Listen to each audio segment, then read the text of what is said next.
Spoštovani gledalci, po dokončnem zaprtju zadnjih 3 jedrskih elektrarn v Nemčiji je ostalo v Evropski uniji 11 tako imenovanih jedrskih članic, držav torej, ki proizvajajo jedrsko energijo. Za koga veliko, za koga malo, sodba je vaša. In med 11 je s krško nuklearko seveda tudi Slovenija, ki pa se že pospešeno pripravlja, tak je vtis, na referendum o nadaljnji uporabi jedrske energije. O tem, da je slovenska prihodnost jedrska, se je slovenska politika, tak je vtis, povsem sodeč poenotila, poudariti velja, izjema je Levica. Toda, ali je res tako? Ali ima politika prav? Če hočete, ali gre politikom, tudi slovenskim, verjeti, da je jedrska energija tisto pravo, da neizogibno ostaja naša usoda? O tem Zoranom Kusom, poznavalcem problematike, nekoč državnim sekretarjem na Ministrstvu za okolje in prostor, pomembna informacija, da ne naštevam ostalega, ki ima o uporabi jedrske energije, recimo temu, drugačno mnenje. Gospod Kus, dober večer. Dober večer in hvala za povabilo. Gospod Kus, nobenega dvoma ni. Vsaka država, seveda tudi Slovenija, potrebuje za svoj napredek energijo. Gre pa seveda za strateško odločitev, kakšne vrste energijo Slovenija potrebuje. In seveda tukaj imamo zadnje tedne, morda celo že mesece občutek, kot sem že dejal, da je slovenska politika odločena, da je slovenska, kot sem dejal, usoda tudi jedrska opcija. Tako kaže, glede na proces, ki poteka, da se je politika že poenotila se je z vlado, poenotila se je v državnem zboru, pritegnila je tudi določene strokovnjake in ta proces teče zelo hitro, dokaj agresivno in dokaj ne v skladu z procedurami, ki so potekale do sedaj. Referendum je bil najprej sklican za leto 2028 ali predviden leta 2028, zdaj je predviden letošnje leto. Ampak za odločanje na referendumu potrebujemo mnogo več podatkov, kot jih imamo danes na voljo.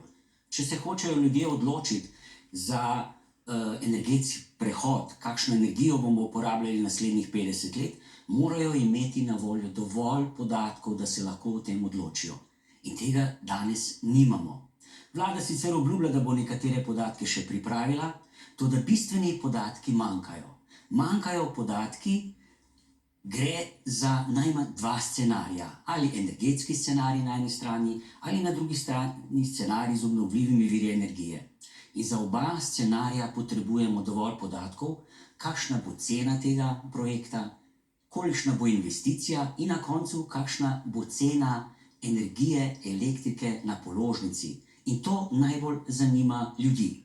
In dokler teh podatkov vlada in pa energetski sektor ne pripravijo, tako dolgo seveda ni možno govoriti, da je proces demokratičen in da se lahko ljudje informirano odločajo na referendumu o eni ali o drugi poti v energetsko prihodnost. Gre v bistvu za dolgoročno, za strateško odločitev in seveda, če se odločimo za eno, če se odločimo za jedrsko opcijo, seveda bo bistveno manj denarja v državi za obnovljive vire energije. Ali to morda že pomeni, da smo, oziroma da je politika ugotovila, da z obnovljivimi viri energije ne bo mogla shajati v prihodnjih desetletjih, zato jedrska energija? Teh podatkov vlada ne želi razkriti, niti energetska industrija teh podatkov še ni pripravila, ali pa če jih že ima, jih ni pokazala. Tako da tega javnost ne ve. Ti podatki so pravzaprav na voljo v mednarodnih referencah in se z relativno lahkoto dajo izračunati, vsaj približni. Ni potrebno počakati na ponudbe izvajalcev, ki bodo gradili ali elektrarne za obnovljive vire energije, ali ki bodo gradili jedrsko elektrarno. To se da zračunati in te podatke bi morali imeti že pripravljene, jih pokazati mnogo pred referendumom, da bi lahko seveda ljudje potem na referendumu odločili o eni ali v drugi varianti.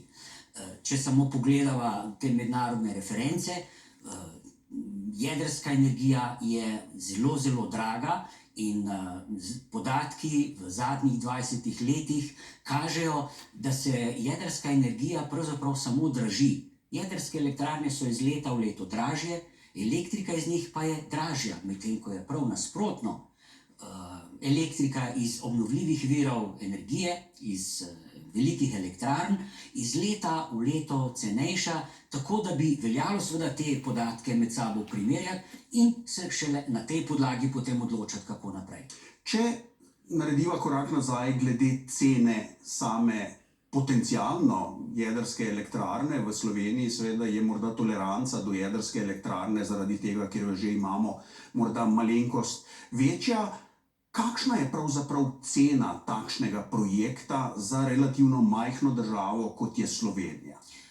Reference v zahodnih državah sveta v zadnjih 25 letih kažejo, zgrajenih pa je bilo pravzaprav zgolj jedrskih elektrarn, ki jih lahko prištejemo na prste dveh rok, tako da imamo relativno zelo malo referenc. In te številke kažejo, da so cene za gradnjo teh projektov zelo visoke, zelo velike.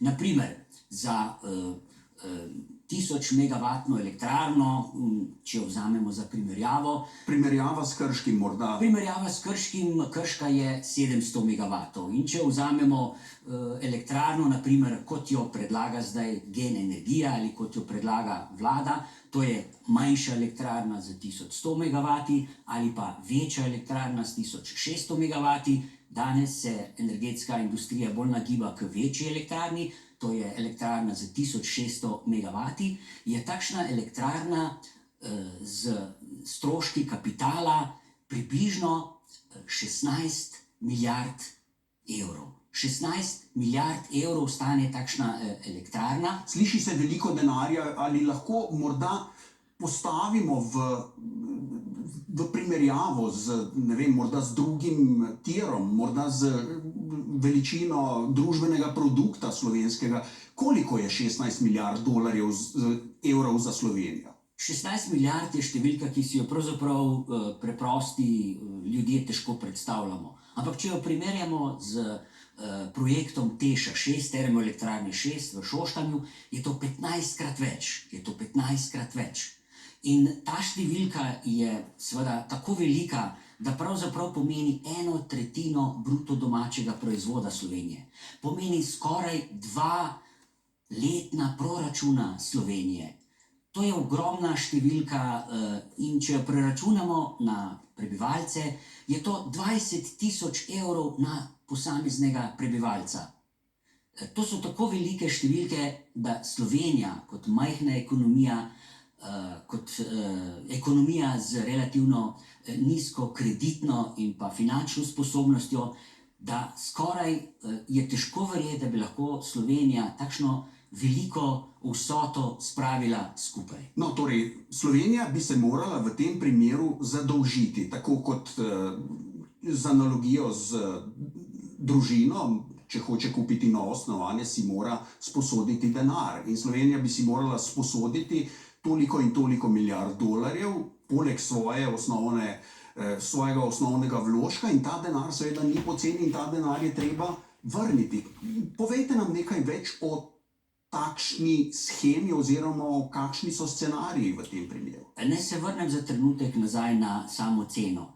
16 milijard za 1600 megavatni reaktor, kot ga trenutno predlaga Gen energija ali pa za katerim stoji tudi trenutno vlada, je samo strošek kapitala, tako imenovani strošek kapitala preko noči. To je strošek, kjer še nismo najeli kredita. Ker pa seveda nimamo gotovine in je ta znesek tako visok, je potrebno vzeti še kredit. In ponavadi vzamemo kredit vse za polovico zneska neke naložbe.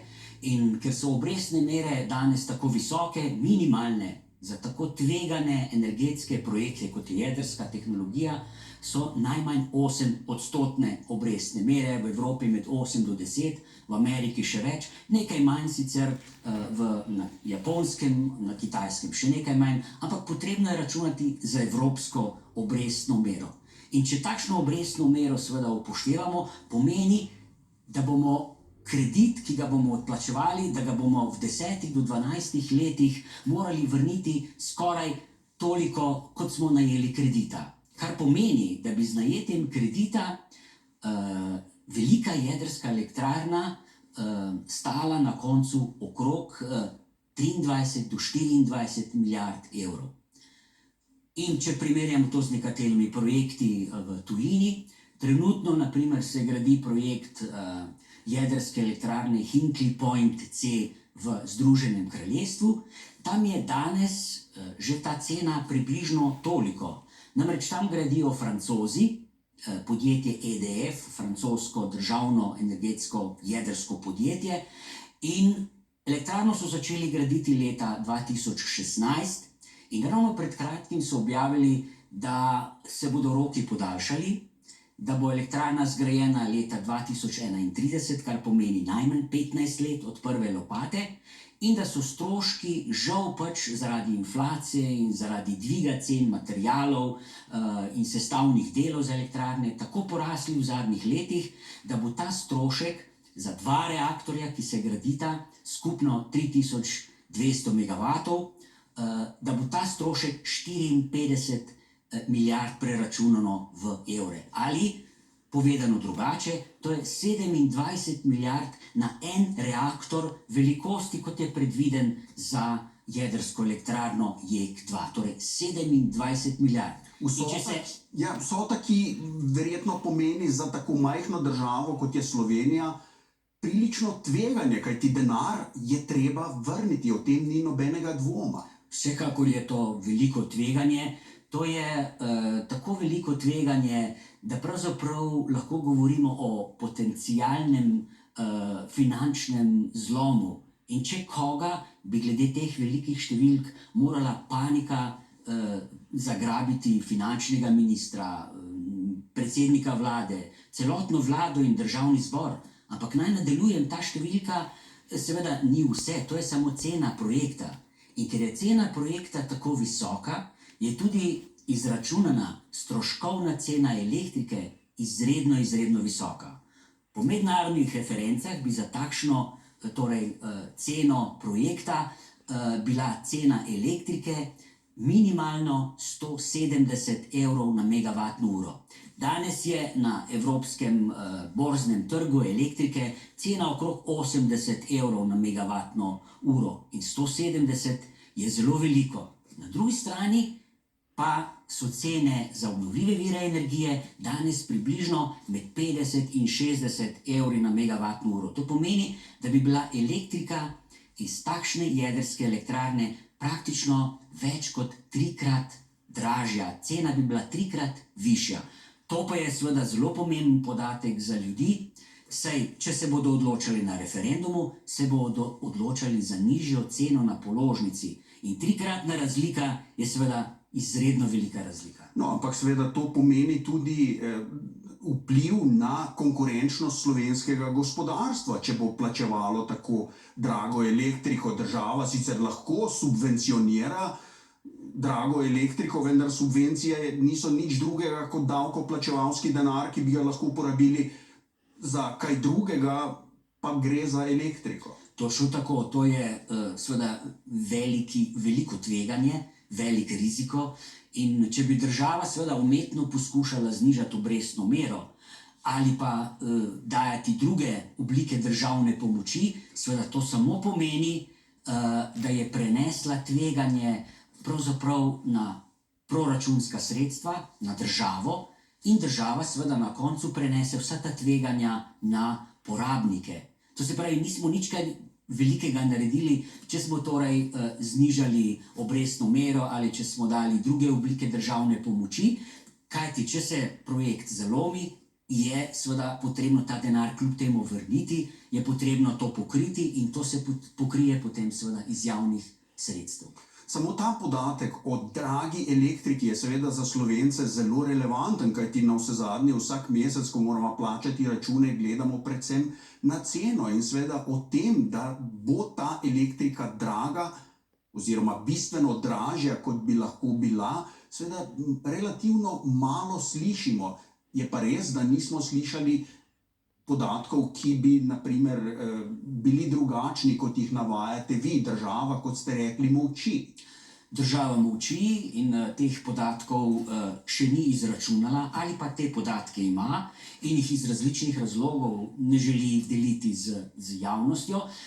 Ko bo država seveda pripravila ta dva scenarija in ko bodo ti podatki na voljo, bomo lahko z mednarodnimi neodvisnimi strokovnimi inštitucijami preverili, kateri podatki držijo, kateri podatki so pravi, koliko se ujemajo torej z podatki, ki jih pripravljajo naši slovenski strokovnjaki, slovenska energetika, in takrat bo seveda bolj jasno, ali so te številke in te razlike res tako velike, ali pa so mogoče malo manjše. Jaz menim osebno, glede na to, koliko poznam mednarodne reference, te številke več ali manj tudi držijo, stojijo, in o tem je nedavno tudi govoril direktor Elesa, gospod Aleksander Bervar, ki je rekel, da elektrika iz jedrske elektrarne ne bo nižja, kot je 125 evrov na megavatno uro, verjetno tudi višja. In pravi, da so ti podatki o referencah iz nekaterih drugih jedrskih elektrarn, naprimer elektrarne, ki se gradi v Združenem kraljestvu, podobno elektrarne, ki se trenutno gradi v Franciji, da so te številke tako zastrašujoče, da težko pričakujemo, da bi pa pri nas bile bistveno nižje. Gospod Kus, kako si razlagate? Vtis je, kot da je nekdo, neka sila iz ozadja obrnila, pritisnila na gumb in Slovenija se je odločila za jedrsko energijo, kljub vsem podatkom, ki jih vi naštevate, in da seveda sploh ni več dilema, jedrska energija da ali ne. Jedrska energija je tu in zdaj. Tukaj je vtis, da sploh ni več dileme.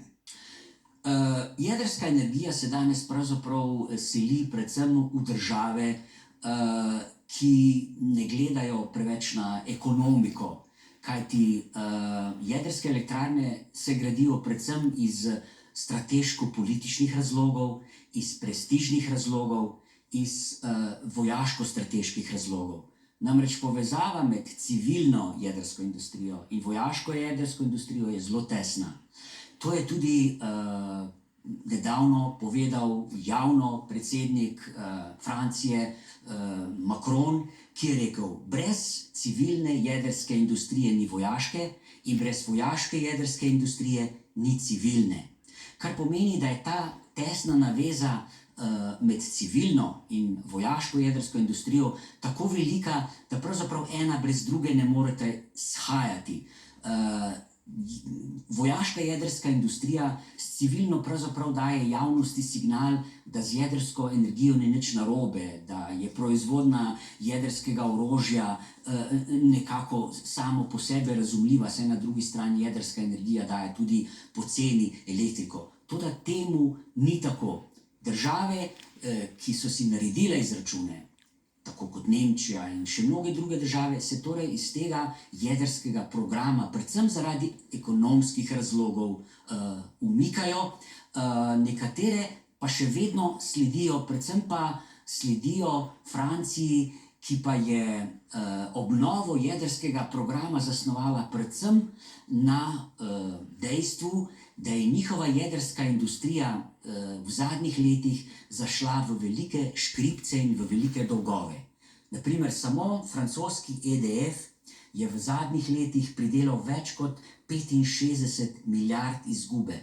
Samo v letu 2022, v enem samem letu, je zabeležil 16 milijard evrov izgube. In to izgubo je nekako potrebno pokriti, zato so pravzaprav pogruntali eno formulo, da je njihova jedrska industrija tako velika, da je ni možno pustiti, da propade, ampak da jo je treba obnoviti na tak način, da si poišče trg, nov trg, nove partnerje. Zato si je poiskala Francija prijatelje, 10, 11 evropskih držav iz Evropske unije, ki prav tako podpirajo francoski pristop k obnovi jedrske energije na ta način, da bi seveda tudi same gradile in s tem omogočile francoskemu podjetju EDF, da pride spet na finančno in zeleno vejo, tudi strokovno in pa tehnično. Dotaknili ste se velike dileme, velikega razkola znotraj same Evropske unije, motor Evropske unije, Nemčija se je odpovedala jedrski energiji. Avstrija, naša soseda, prav tako Italija, kot smo omenili, samo 11 članic Evropske unije se ukvarja z pridobivanjem jedrske energije. Kako si razložiti ta veliki razkol? Nemčija se je odločila, čeprav vemo, da se je za to odločila po nesreči v Fukušimi, se mi zdi malce za lase privlečeno, da bi rekli, to je bila pač hitra, prehitra, emocionalna odločitev nemške kanclerke. Nemčija se je pravzaprav odločila za umik iz jedrske energije in iz jedrske tehnologije in industrije že pred davnimi leti. Že po Černobilu se je pravzaprav odločila.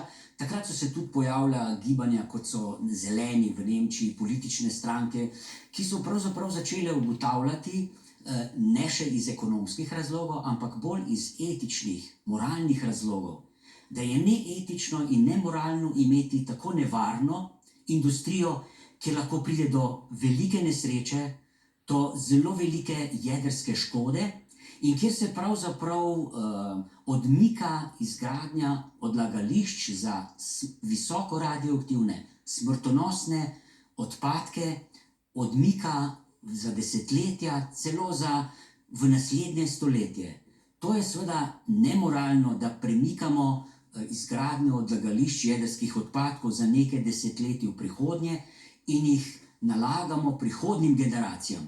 Namreč po ustavi prihodnjih generacij ne bi smeli bolj obremenjevati kot sedanje, zato bi morala jedrska industrija danes izgraditi odlagališča jedrskih odpadkov. Zakaj pa jih ne zgradi? Zato, ker računa na privilegij, ki jim je bil dan že pred davnimi leti. V 70 letih, odkar obstaja jedrska energija, ni bilo zgrajeno še niti eno odlagališče jedrskih odpadkov, tako imenovano geološko odlagališče 500 metrov približno pod zemljo, kjer so varno shranjeni tudi odpadki. Vse so začasna odlagališča in seveda to je tudi dilema v Sloveniji. Vsa odlagališča so začasna, brezkompromisno se trenutno jedrski odpadki odlagajo kar na dvorišča jedrskih elektrarn. Tega druga industrija ne počne. Sicer pravi jedrska industrija, da so tam varno odloženi, da, ampak te tehnologije Evropska unija ne priznava. Priznava samo tehnologijo geološkega odlaganja globoko pod zemljo. In zakaj jedrska industrija ne gradi teh odlagališč in zakaj se povezuje z vlado, ki odmika izgradnjo teh odlagališč v prihodnje? Zaradi tega, ker je to zelo, zelo drago. Namreč eno takšno odlagališče zdaj bo v naslednjem letu ali čez 2 leti zgrajeno prvo odlagališče na svetu, to je na Finskem, imenuje se Onkalo, po slovensko to pomeni votlina. In to odlagališče je stalo več kot 5 milijard evrov, samo odlagališče. Naprimer, Švicarji so si izračunali, pred nedavnim so objavili ta podatek, da bo njihovo odlagališče samo za švicarske visoko radioaktivne odpadke, da bo to odlagališče stalo 21 milijard evrov. V Ameriki je bil ta projekt pripravljen in je bila predračunska cena 96 milijard ameriških dolarjev. Namreč to so tako pošastno visoke številke, ki se nikoli ne vračunajo v ceno elektrike in zato seveda je cena elektrike umetna, pravzaprav ni realna, ker teh številk za izgradnjo odlagališč jedrskih odpadkov ni v ceni. Pa ne samo to. Cena, ki je trenutno, in na to se pravzaprav sklicujejo tudi jedrska industrija in pa energetiki, vlada in drugi podporniki jedrske industrije, je cena približno 40 do 45 evrov na megavatno uro iz naše jedrske elektrarne. To je umetna cena, zato ker se v to ceno ne upoštevajo tudi številne tako imenovane skrite subvencije. Prva skrita subvencija je, da je cena odlaganja odpadkov izven tega, da se prelaga na naslednje generacije. Druga takšna... In to je tudi morda, tudi eden od razlogov, da so seveda s tem Hrvatje, naši partnerji v Krškem, zelo zadovoljni, kajti odpadki se deponirajo v Krškem in ne na Hrvaškem. Zaenkrat se shranjujejo seveda pri elektrarni na dvorišču, kot sva rekla, ampak po sporazumih bi Hrvati morali polovico visoko radioaktivnih odpadkov odpeljati na Hrvaško, ampak to se verjetno ne bo zgodilo. To bi celo povečalo strošek, ker bi potem Hrvati morali graditi svojo odlagališče. Mimogrede, kje bi lahko pravzaprav, pač tudi Slovenci moramo razmišljati, kje bi lahko odlagali dolgoročno te odpadke, ali imamo lokacije, kaj bi rekli Slovenci, ko bi se morali odločiti, zdaj pa bo v tem in tem kraju odložen jedrski odpad. O tem se pravzaprav govori zelo malo, obstajajo sicer neke študije, ki pa javnosti niso kaj dosti predstavljene. Najprej je bilo 12 lokacij, v ožjem izboru nekje... Še z lokalnimi smetišči so problemi zaradi tega. V ožjem izboru so nekako 3 lokacije, o teh 3 lokacijah vlada in jedrska industrija ne želijo govoriti kaj dosti. In te 3 lokacije, ki morajo biti pravzaprav v nepropustni kamnini, trdni kamnini globoko, približno 500 metrov pod zemljom, ali pa v nepropustnih sedimentih, ki ne prepuščajo vode, ki so vodotesni, ki so okoljsko varni. Teh lokacij je v Sloveniji zelo malo. In samo 3 lokacije so takšne. To je območje Pohorja, to je območje Kočevskega in pa območje Zasavja. In seveda, če bodo ljudje slišali te podatke, seveda ne bodo preveč veseli, da se nekje v bližnji prihodnosti računa, da bi te raziskave vlada in pa jedrska industrija že začela delati, ker nekje bomo konec koncev morali odložiti odpadke. Ampak če bomo te odpadke odložili samo od jedrske elektrarne, prvi blok, bo tega dosti manj, bo to hitreje zaprto. Če pa bomo gradili drugo elektrarno, drugi blok, seveda se bo odlaganje teh visoko radioaktivnih odpadkov razpotegnilo na naslednjih 100 let in verjetno celo več. Kot sem že prej omenil, v Sloveniji imamo nuklearko in zaradi tega je morda pričakovati večjo toleranco Slovencev do še enega bloka, če že imamo to pri hiši, naj bo še drugi blok. Vendar kljub vsemu zdi se mi, da je na mestu, da se pogovarjamo tudi o možnosti, da tega pač drugega bloka ne bi bilo, vendar vemo, nuklearka v Krškem je Westinghousova, torej tehnologija, ki je prišla iz Amerike še za časa Jugoslavije. Ali to pomeni, po vašem mnenju, da seveda imajo Američani glede potencialnega drugega bloka kakšno prednost? Jedrska elektrarna res je bila zgrajena v drugih časih, takrat se seveda ni veliko govorilo o ekonomskih parametrih izgradnje te elektrarne. Kot vemo, je ta elektrarna bila pravzaprav del programa, ki ga je zastavil takratni predsednik Tito. On si je predvsem želel, da bi imel atomsko bombo in kot stranski ali pa kot dodatni element je pač računal, da naj bi po Jugoslaviji takratni zgradili še 11 jedrskih elektrarn. In slučajno je pač bila zgrajena prva, ki je bila tudi potem edina iz tega programa v Krškem. Gradili so jo takrat Westinghouse, ampak Westinghouse je takrat bil bistveno bolj sposoben in je imel dobre seveda projekte. Westinghouse je celo propadel med tem, oziroma šel v stečaj. Drži, Westinghouse je pravzaprav on je v zadnjih 25 letih zgradil pravzaprav samo 4 jedrske elektrarne. 2 na Kitajskem, 2 je prodal potem Kitajcem in celotno tehnologijo tudi Kitajcem v času, ko je šel v stečaj, to je bilo leta 17. 2 pa je ravno kar končal v Ameriki, ampak tudi ti 2 elektrarni sta prekoračili večkrat roke in pa ceno, predračunsko ceno, tako da sta zelo dragi.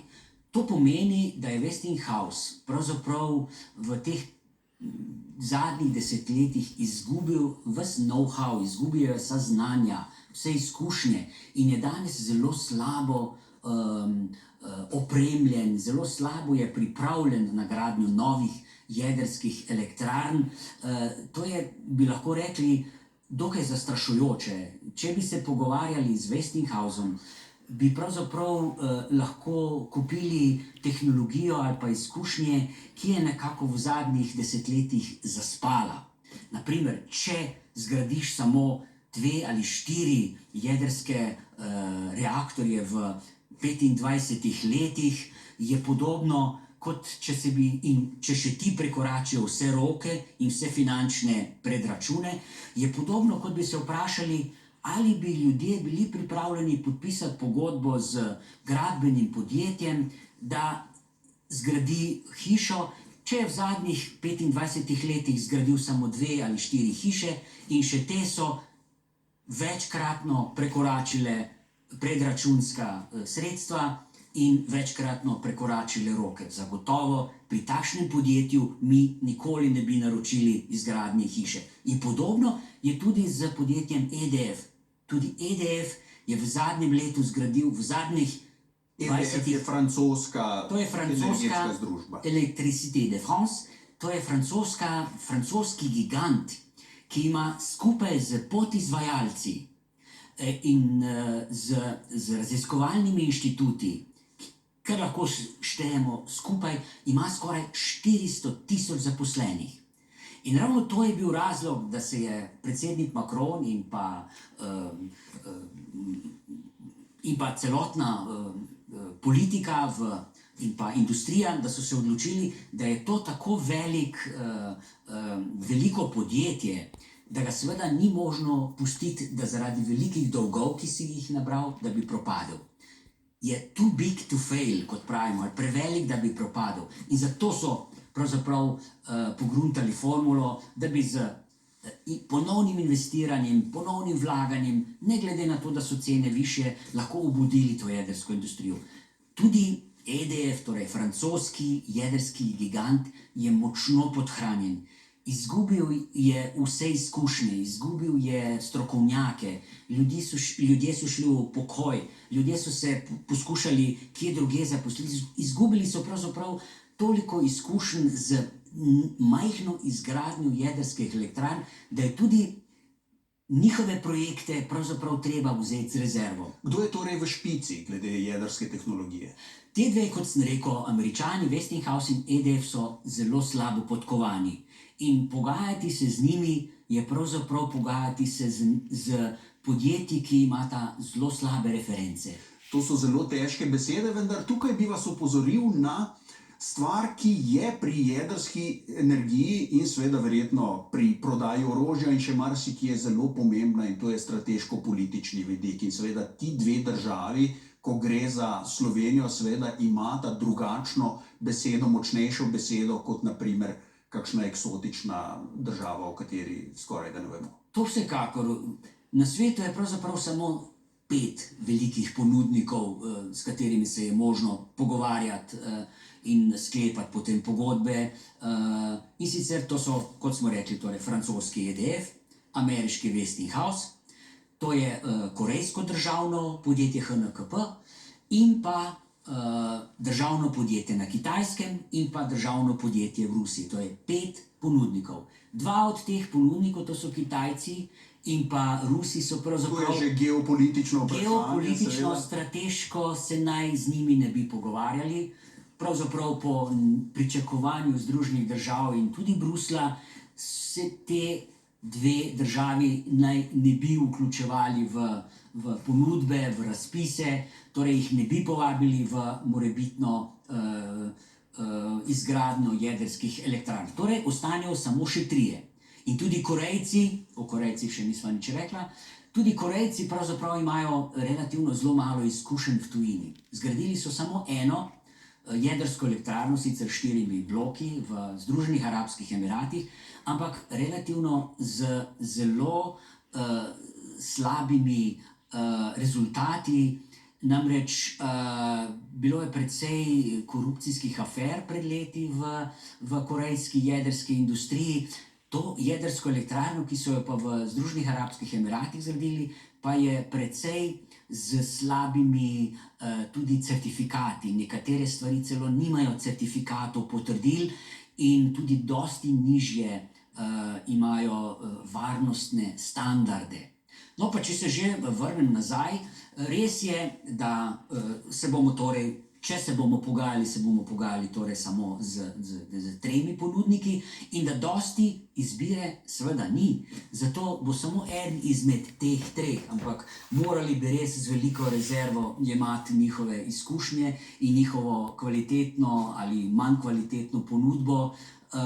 To je še dodaten problem, ki je zaradi tega problema so seveda roki in cene tako visoki in zaradi tega je še dodatno potrebno imeti v vidu, da bodo najverjetneje roki, ki jih sicer obljubljajo ali pa ki jih napovedujejo te trije ponudniki, ki so že dali prve nezavezujoče nekako ponudbe ali vsaj pogovori potekajo v to smer, je potrebno te njihove roke in cene imati z veliko mero rezerve in zadržkov. Ne gre pa pozabiti, da je gradnja tako velikega in dragega projekta tudi zlata jama za lokalne gradbince, skratka zakup domačih družb, ki seveda dobijo tako rekoč enkratno priložnost za izjemen posel, ki je podprt z državnim denarjem. To drži, ampak treba je povedati širšo sliko. Zakaj se Slovenija dodatno, poleg seveda nekaterih dobrih izkušnji iz preteklosti, kot pravi energetska industrija, zakaj se v Sloveniji pravzaprav še vedno nagibamo k jedrski opciji? To pa zaradi tega, ker je zelo vabljiva, to je veliki posel, tako za vse politične stranke, kot za vse njihove podpornike, kot za energetsko jedrsko industrijo, namreč z drugim blokom jedrske industrije bi naša energetika in jedrska industrija pridobila monopol in privilegije še za nekaj desetletij v prihodnje.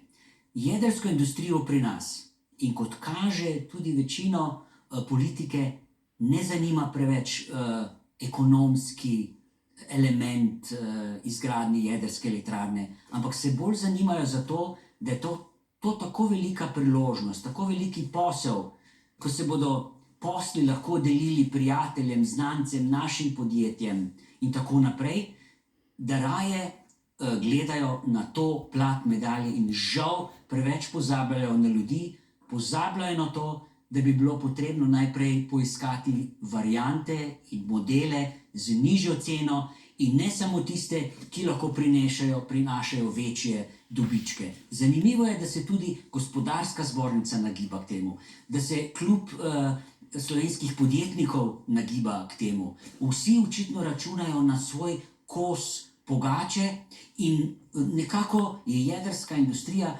uspela prikazati to sliko, da bo to cenena, da bo to zanesljiva energija, da bo cena približno enaka kot je danes, ampak temu, kot smo rekli prej, temu ne bo tako. Zato je verjetno za pričakovati, da ko bodo ti podatki na mizi, da bo tudi gospodarska zbornica, da bo klub slovenskih podjetnikov kar precej spremenil svoje stališče, kot bo videl, da so te cene bistveno višje in da na nizke cene, kot so danes, umetne cene iz jedrske elektrarne 1, da takšnih cen v prihodnje iz jedrske elektrarne nove ne bo. In ko bo enkrat Slovenija skočila v ta projekt, poti nazaj ne bo več zaradi tega, ker bo prevelik in bo seveda nemogoče zamisliti si, da bi propadel in že zaradi tega zdaj slišimo, da seveda JEK2 ne bo tež, kajti to je tisto, kar pri Slovencih prižge vse rdeče luči. Ta nevarnost je prisotna pravzaprav že sedaj. Tako kot poteka proces priprave na referendum, ki je na nek način izven demokratičnih norm priprave na odločanje, kjer ljudje nimajo dovolj podatkov, kjer pravzaprav se preferira samo ena opcija, to je jedrska opcija, kjer se ljudem pravzaprav na nek način ne želi razkriti podatkov tudi drugih možnih variant.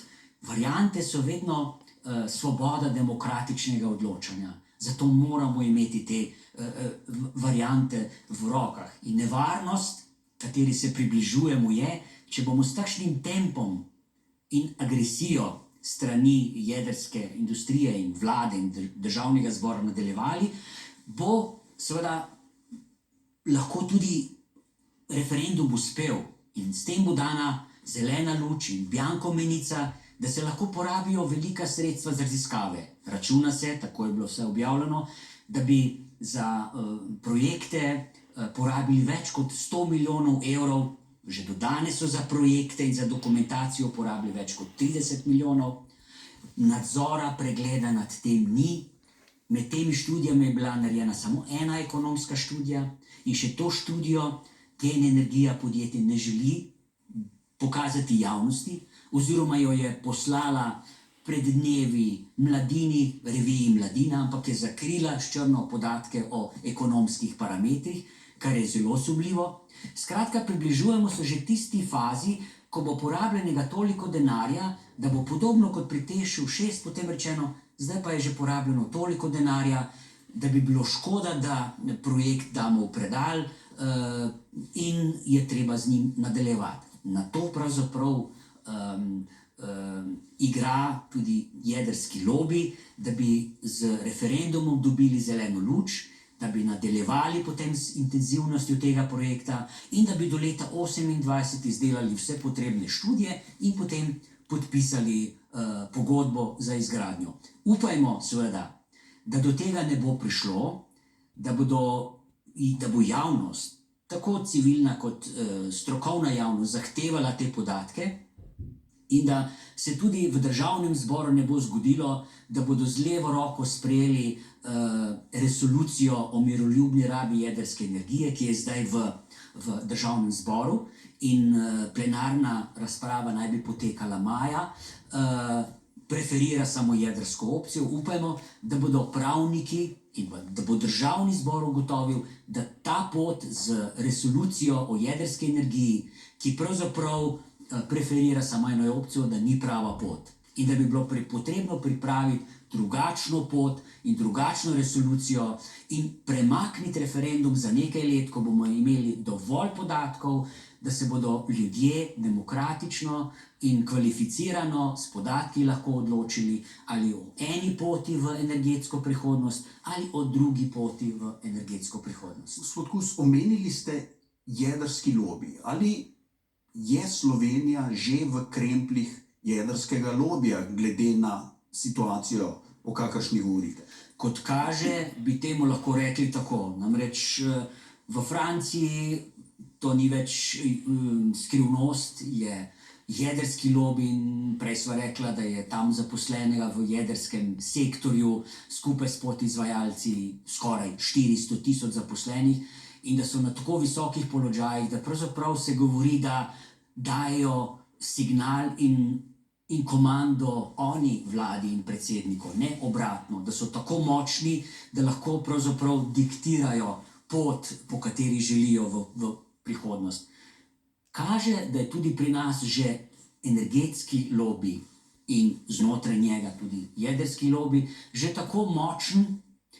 Nekaj indicov je pravzaprav tudi že z dokaj velikim številom, ki je v zadnji vladi prišlo iz energetskih podjetij v vladne kroge in v druge inštitucije, kar bi olajšalo to pot, da tudi pri nas bi že lahko govorili, da ima zelo močno besedo. Naprimer, če pogledamo samo pripravo resolucije o miroljubni rabi jedrske energije, ki je zdaj v državnem zboru, te resolucije ni pripravljalo Ministrstvo za energetiko in podnebne spremembe. Oni so bili umaknjeni iz tega procesa.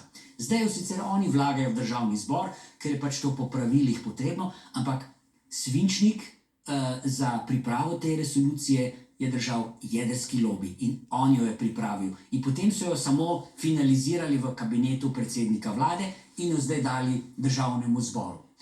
To je zelo nenavaden način, kako je pravzaprav jedrski lobby napisal to resolucijo, jo zdaj predložil državnemu zboru in državni zbor se je nekako z vsemi parlamentarnimi strankami, razen Levice, kot ste rekli, poenotil, da je to dobra resolucija, da je to dobra pot za odločanje naprej, da je to dobra podlaga za jesenski referendum. Cinično bi lahko rekli, nevidna roka tržnih zakonitosti, vemo, kako je s tržnimi zakonitostmi.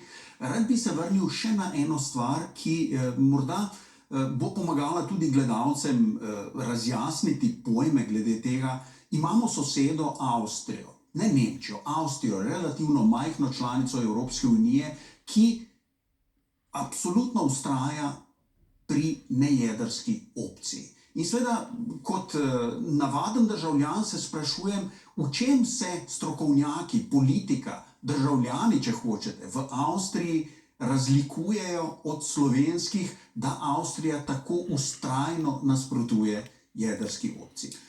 Avstrija je že pred davnimi desetletji ugotovila, da je pravzaprav jedrska opcija preveč nevarna, preveč nedemokratična, preveč etično in moralno sporna.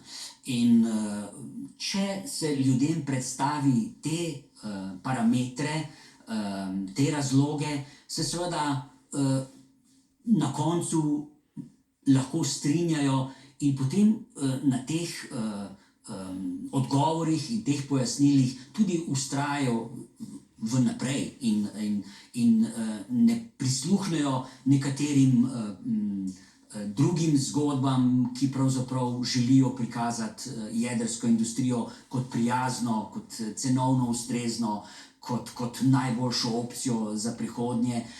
Oni so se tega odvadili v desetletjih in pri tej opciji in pri tej razlagi in pri takšnem stališču tudi vztrajajo. Podobno je bilo v Italiji, tudi tam so imeli referendum in so zavrnili potem jedrsko opcijo in tudi tam nimajo danes več nobene jedrske elektrarne, vse so zaprli. Zdaj jih čaka seveda še visok strošek za izgradnjo odlagališča. To moralno pot morajo še upraviti. Podobno morajo to moralno pot upraviti tudi v Nemčiji. Tudi v Nemčiji, ker so ugotovili seveda, da je to moralno in etično sporno, vztrajajo na tej opciji in Nemčija je tudi edina država, kjer je ustavno sodišče že odločilo, da je to moralno in etično nepravilna opcija.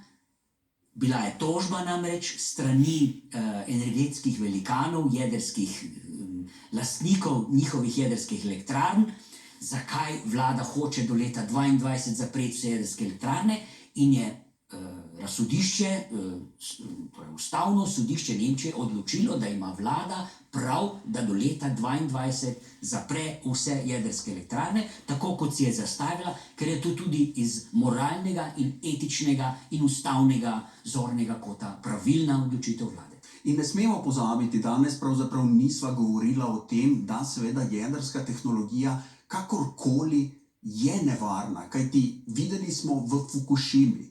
Če odmislimo Černobil, da je bila to zastarela komunistična itd. Elektrarna, Fukušima v državi, ki je ena najbolj tehnološko naprednih, se je zgodila nesreča. In seveda jedrska tehnologija je nevarna, čeprav gre pravzaprav samo za termoelektrarno, kjer segrevamo vodo z jedrsko reakcijo in čisto nič drugega. Drži.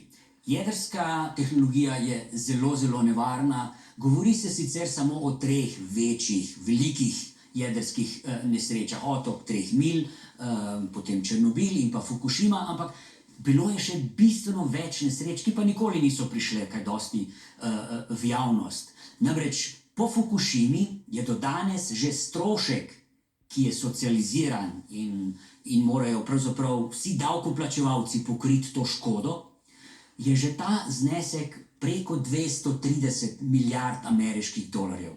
Medtem ko v ta strošek še ni vračunana tudi cena, ki jo bodo morali plačati davkoplačevalci za izliv radioaktivne vode v ocean, v morje, ki je več vode, kot je milijon kubičnih metrov te vode. Ta ocena še ni narejena. Tudi v Evropi je samo francosko uprava za jedrsko varnost je pripravila študijo, kakšni so lahko potencialne kakšne so potencijalne nevarnosti škode v Evropi za jedrsko nesrečo in so ugotovili, da je lahko v Evropi, če pride do jedrske nesreče, ta znesek 700 milijard evrov škode. To pa je tako velika škoda, da jo seveda nihče ne more pokriti kot davkoplačevalci. Torej, vsa škoda po velikih jedrskih nesrečah se socializira in jo plačajo davkoplačevalci. Spoštovani gledalci, slišali smo veliko pomislekov, dilem, če hočete kritičnih misli na račun jedrske in tudi slovenske jedrske prihodnosti. Zagotovo bi veljalo prisluhniti in to se bo zgodilo tudi zagovornikom, recimo temu jedrske opcije. Kot rečeno, slovenska politika je povedala svoje, pogovor kot tale pa naj bo naš skromni prispevek k prepotrebnemu strokovnemu in strpnemu družbenemu dialogu o temi, ki zadeva vse nas in ne samo nas, zadeva tudi prihodne generacije. Gospod Kus, hvala, da ste bili gost intervjuja. Hvala.